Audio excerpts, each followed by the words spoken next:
I always say when there's a freeze response, when there's procrastination, when there's avoidance, when there's self-depreciation, then it's the threat's too big. So, it's that, well, even the internal narrative of like, oh, I can't do that. I can't be as big as Nike. Like that is freeze. That's our dorsal, it's called our dorsal vagus response, our freeze response. So it's hopelessness and like self-depreciation is a symptom of a freeze response.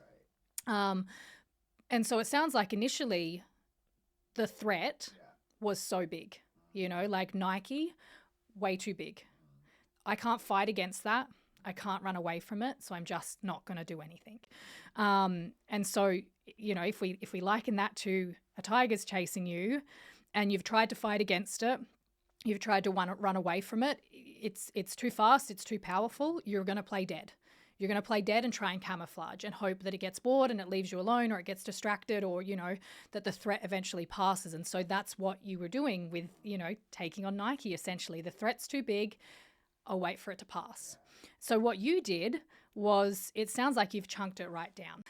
And we just take one step. So you've taken this giant threat of this, massive, strong, fast tiger, and you've shrunk it down into like a little house kitten.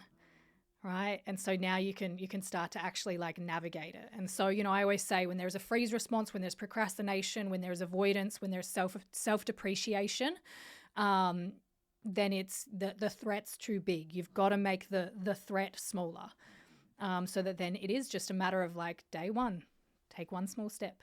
Day two, take one small step. And then all of a sudden you find yourself, over 6 months, you're not where you started, but you're building capacity, you're building self-trust, you're building the ability to be seen, you're building, the ability to navigate the challenges that pop up. And so, what started as these tiny steps start to become these giant leaps that still feel like baby steps.